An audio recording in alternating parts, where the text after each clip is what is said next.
Welcome back to the Creativity Made Easy podcast, the podcast where we transform creative chaos into clarity. I'm your host, Dustin Peed, creative coach and consultant, and I help creatives know themselves, their process, and their teams so they can create with efficiency as they scale together. I'm so excited for today's episode. Today, we're going to dive deep into the art of creative leadership, not just managing a team, but truly inspiring them to create their best work. Before we jump into that, I want to remind you that you can learn all about me and how I can help you or your team at dustinpeed.com. That's DustinPead.com. You can also find me on all social media at Dustin Peed. If you're watching on YouTube, I'd love for you to hit the thumbs up button, like, subscribe, ring the bell, all that fun stuff. I have a newsletter that I release every Sunday afternoon to get you ready for the week. 5 things that I want to share with you before we dive into the work of the week. And then every Tuesday, I release a blog post episode to that same email list. So if you're interested in that, go to dustinp.com and look for the newsletter button and go ahead and add your email address into that. I would love for you to take advantage of that, forward that to anyone else that you might find it helpful for. All right, let's get into today's episode, the art of creative leadership. I think it's important before we dive too deep into this that we start right at the top by defining what leadership is. There's a little bit of difference between some management and some leadership, and we do need both. And there's going to be a time in your creative business where you or the director level, they're going to have to be both, right? But let me just break this down to you, right? Management is about processes, right? That's a lot of what I'm talking about usually on this podcast. But today we're going to talk about leadership, and leadership is about people. That's why I say I help creatives know themselves. Number one, you have to know yourself in order to know how to lead yourself and to lead other people, right?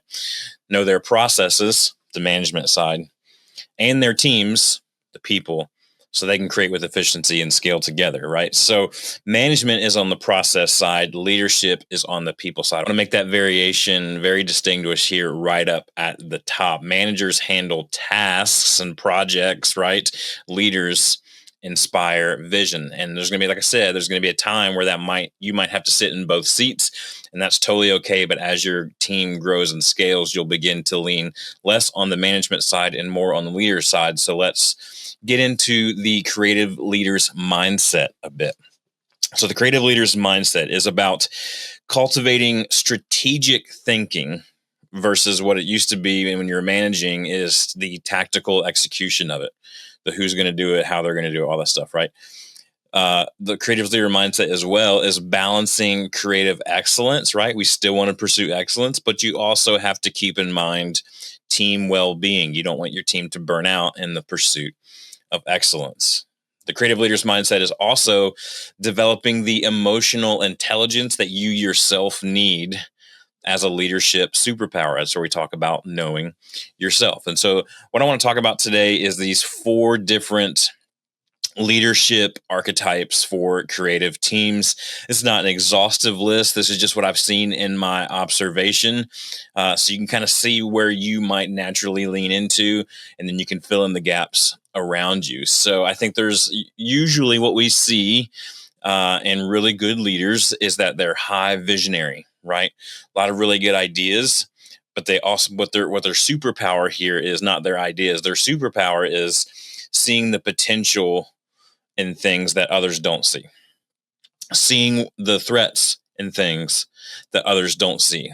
Think about the leader at the front of the pack. You want them to be able to see the good and steer towards it, and you want them to see the bad and steer away from it. So the visionary leadership archetype does that really, really well. Then there's the coach leadership archetype. I think we need all of these. There's just going to be strengths, right? The coach part of your leadership is developing individual strengths, right? Some of the best leaders I know spend a good portion of their week coaching their teams and how to develop each of their individual strengths. Then there's the protector, right? The shield is the third archetype, right? That you need to be kind of living in as a creative leader. That's protecting the team's creative space, right? The manager wants to do, right? That's me. I love to kind of get in there and make sure things get done. But also the leader part of me goes, hey, we also need to make time for creative space and understand that we can't fill our agendas so much that there's no room for it. That's why I talk a lot about renewal days and creative fuel days in this podcast and on my blog as well. The fourth archetype is the bridge. I love this part of the creative leader because what they do is they connect the client's needs with creative reality, right? Sometimes the client comes in and says, "We want the world," and you're going, "It's really only possible to give you the state," right? We want everything, and you have to kind of come in and say, we can give you this much of everything. We can't give you all of everything. We can give you a portion of everything. So as you're developing the creative leader within yourself, remember the visionary, remember the coach, remember the shield, remember the bridge. You need to be acting in all of those types. There's going to be parts of you that are going to be stronger in that, parts of you that are going to be weaker in that, but you really need to be operating in all four types to be a great creative leader. All right, let's talk about psychological safety for creative teams. I know that sounds like some big, like, whoa, what are we talking about here? Listen, psychological safety is a shared belief that team members can take risks, right? They can also speak up and they can be vulnerable without fear of punishment or embarrassment. Essentially, what that does is it creates an environment where people feel safe to be their true, authentic selves. And in creative work, obviously, that safety is critical because innovation requires experimentation and failure. And creative pros like ourselves, we need to be able to feel secure enough to be able to share some kind of maybe half-formed ideas that aren't fully fleshed out yet. We need to be able to question some assumptions a little bit, like, hey, I know we've always done this, but what if we, right? And propose some possibly unconventional solutions. And we need to be able to do all of that. You need to be able to do it. Your team needs to be able to do it without fear of judgment, without fear of saying, I don't really know if that's going to work, or you're always this, or you're not enough this, or you're too much this, and you get your head out of the clouds, because all that does, you know, it to be true for yourself. So it's obviously true for your team. All that does is stifle their creative potential. So I want to give you just a few techniques to kind of build some trust within your creative teams so that it becomes a place where psychological safety is a real active thing and not just some hoped upon goal that maybe one day it'll magically happen, right? We know that we need intentionality to make things happen. In order for change to be made, in order for a change to happen, a change must be made. So make sure these changes are set up in your organization to build trust with your creative teams. A couple of things I would recommend. Number one, regular honest feedback loops. This can look different for so many teams, and feedback loops can be standing around a water cooler, or feedback loops can be sitting around a conference table, or feedback loops can be one-on-one at the local coffee shop. But having them exist and using them is what matters. It doesn't have to be perfect. It's going to be clunky and messy at first, right? But being able to say, hey, looking back at this last project, how did you feel we handled that as an organization? How do you feel you handled that project as an individual part of this team? And then just be honest and transparent about it without fear of judgment. That breeds that psychological safety. It's a major part of the art of creative leadership. Secondly, you need to celebrate failures as learning opportunities. One of my all-time favorite clips, and I've said this many times on this podcast before, I've said it on stage and speaking opportunities before. My favorite clips of all time is from a movie called Meet the Robinsons. It's an animated film. And long story short, I won't give away kind of the whole plot really, but long story short, there's a kid who's really into innovation, loves inventing things, right? And he's sitting around the table full of this family, this highly creative family. And he has this peanut butter and jelly like dispenser gun where it can make peanut butter and jelly really quickly, right? And he's so excited to shows the family, and just like what usually happens with his inventions, it blows up and makes a mess everywhere, and he's totally embarrassed, and he's so sorry. He's like being so hard on themselves, and the family's like celebrating, like, yeah, you failed. And he's like super confused, like, what is happening right now? Didn't y'all just see the mess I just made and how the thing didn't work? And they lean into him and they're like, look, from success, we don't learn so much, but from failures, we do. So we celebrate failure, and we, as the movie goes, you know the phrase, we keep moving forward. Third technique for building trust with creative teams is you have to actually model this vulnerability as a leader. And I really do think that vulnerability is a practiced skill. It's a skill that's developed. And so the more that you can practice that around co-leaders, around other peers who maybe aren't in your organization, the better off that you can begin to model that in your own organization. Listen, a lot of really great leadership is not about the direct actions. It's not, or the direct interactions, right? A lot of really great leadership is just being a really great example. Man, I wish my team was more vulnerable with me.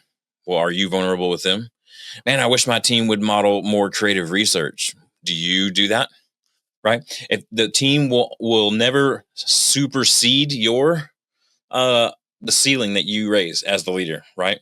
So if you want your team to be at 80% on something, then you had better be at least 100% on something, right? And and this includes vulnerability as a leader. Let me give you an example of this. In our 4D creative process, the second D is dream. So the 4Ds are define the problem, right? We need to know what problem we're trying to solve. We need to know the parameters. The second D is dream. We're going to talk about that here in a second in this illustration.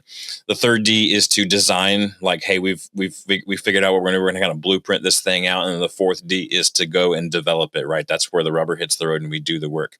I want to emphasize this on the second D real quick, the dream D, or the dream portion of the creative process. This is where we brainstorm, right? And anytime I lead a dream session or a brainstorming session, I only have a couple of rules. And one of them is that quantity over quality breeds bravery. I'm going to say that again.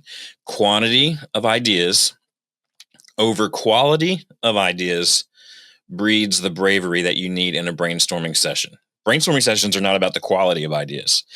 That's for the design. That's for the third D. That's for the design phase. Then we can analyze all the ideas on the board, right? But if we walk into a brainstorm or a dream session and we immediately say, okay, only the best ideas, please, no one's going to speak. No one's going to speak because they're so afraid of it not being a great idea. And so if you want to create this psychologically safe workplace, it can be as small as in a brainstorm session. Hey, look, there's no bad ideas. No one gives any negative critique to an idea. You can only build upon an idea. And I like, one of my favorite rules for dream sessions or brainstorming sessions is to start every idea with the phrase, what if? Hey, what if we, or what if this didn't, or what if the thing that we thought wasn't, right? What if is a great place to start. So practical exercise here, quantity over quality and brainstorm sessions, be vulnerable, model the vulnerability as a leader, do some safety check-ins at the beginning of creative meetings. How's everybody feeling? Are we feeling safe here today? Is this a safe place here today? And if not, maybe it's time to shift up that meeting and get to a safer place. Maybe sometimes it's more important than that meeting as a whole. All right, the next part of being a really great creative leader is a part of being any great leader, and that's decision making. And so I want to talk a little bit about the decisions that we have to make every single day as a creative leader and how to make them, right? We face the onslaught of decisions every day, little minor design tweaks to major strategic pivots. It's a constant decision making and aspect of our lives as creative leaders, and it can quickly deplete your mental energy. It's a worldwide phenomenon known as, decision fatigue. But as the day progresses, creative leaders experiencing this fatigue tend to either make impulsive choices without consideration, or they avoid the decisions altogether, which lead to bottlenecks. So there's a model. This is not my model. There's a model that I found online that I think works really well for creative leaders to make decisions on projects. It's called I pronounce it the RACI model, the RACI. So RACI, however you want to say it. Could be RACI. I don't know. But this is a great model for anyone who doesn't know where to start in making decisions. You just go, I'm overwhelmed with decisions. Go, okay, great. Let's use this model here. Number one, who's responsible for this? Not looking retrospectively, but looking forward and making this decision. Who needs to be responsible for carrying out this decision, right? That's the R, responsible. The A, who is it accountable to? Is it accountable to you as a leader? Is it accountable to the client? Is it accountable to another director level or another person on the team or in the organization? That's the A. So responsible, R for responsible, A for accountable. The C here is who needs to be consulted on it. Right. This doesn't mean that they're going to be a part of the project, but they at least might have some adjacent identification or some adjacent knowledge that would be useful to being able to handle this project in the best way. Maybe it's somebody within the organization in another department. Maybe it's somebody not in the organization at all, or not even in your field at all, but you think it would be valuable to consult them on this particular project. So R, responsible, A, accountable, C, consulted, and the I is who needs to be informed. Now, this is where leaders struggle the most. I think they're really typically okay at one or all of the first three of responsible, accountable, and who needs to be consulted. But who needs to be informed?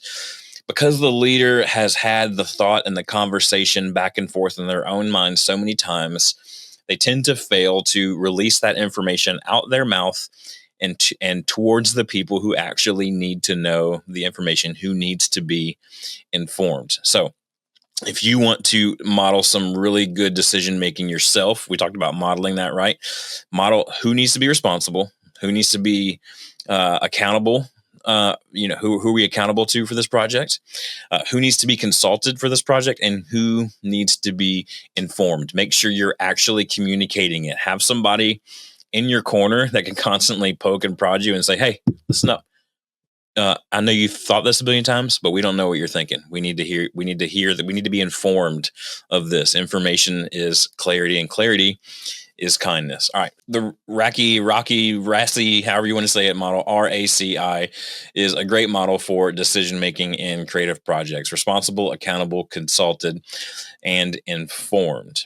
All right, there's another really critical aspect of creative leadership, and I mentioned it at the beginning when I talked about how great leaders are great coaches. And in coaching, usually happens in a one-on-one setting, and I do think you need to be having define regular is up to you, one-on-one meetings with everybody that directly reports to you. Not everybody throughout the organization, but everybody that directly reports to you, and they need to be having one-on-ones with everybody that directly reports to them, and so on and so on. And so I want to introduce to you a free resource that I have for you. It's called the Creative Leader's Guide to One-on-One. And this is an opportunity for you to have something completely laid out for you that goes through the structure, progress reviews, growth planning, creative inspiration, all these different aspects of how you should be holding one-on-one, the who, what, when, where, how, and why of one-on-ones within your creative team. I have it all there for you.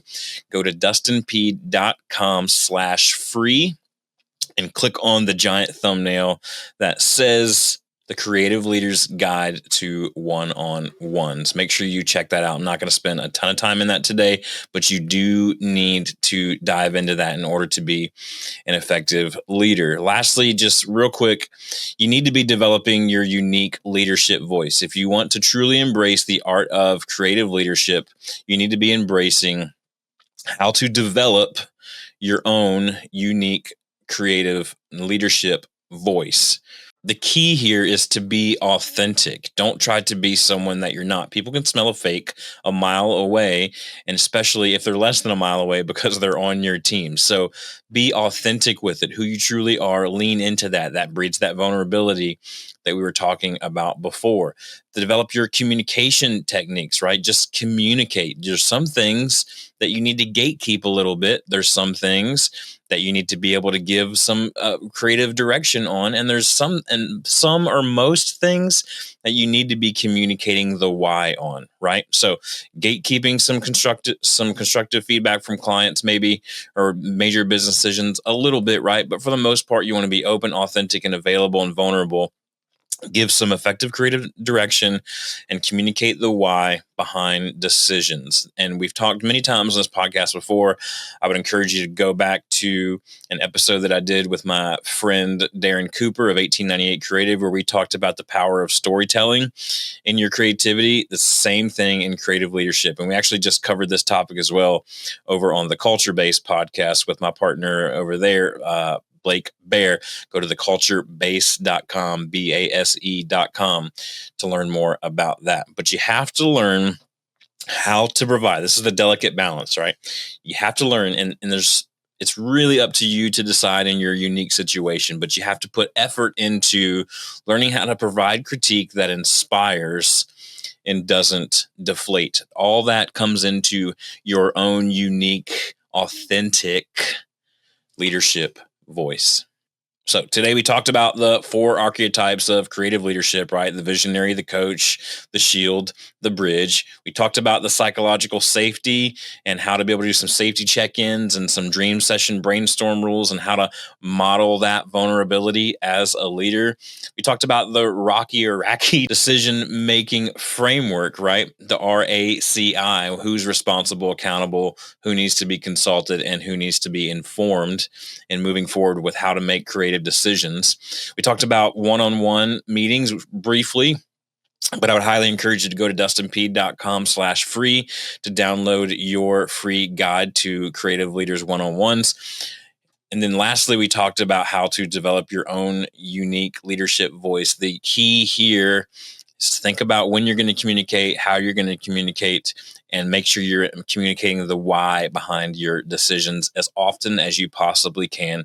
Don't forget storytelling. Storytelling is key. Anytime you want to communicate a certain idea or culture value or direct vision, direction, whatever it is, stories always are stickier than just some poetic words that you can wax. Next week, we are nearing the end of the first quarter of the year. So next week, we're going to do a quarterly review check-in. We're going to look back at quarter one and review some of that stuff with you. And then we're also going to look at a strategy session for Q2. We're going to talk about some lessons that we learned in Q1, some achievements, and then some opportunities and actions that we can take in Q2. Again, I want to remind you about the free resource. All my free resources can be found at dustinpeed.com/free. But today, go and download your guide, your creative leader's guide to effective one-on-ones. dustinpeed.com/free. It's right there for you. Please take it, use it, send it to whoever who needs it. Send it up, send it down, send it sideways to peers. But I'm so glad that y'all were with me today. If you have any questions about anything that I talked about today, feel free to reach out to me on social media at DustinPeed, P-E-A-D, or you can email me, dp@dustinpeed.com. I'm so glad that y'all were with me today. I hope y'all have an amazing week. Come back next week. We're going to talk about how to wrap up this quarter one and make quarter two the best quarter ever in our creative team. Cannot wait to talk to you then on the Creativity Made Easy podcast.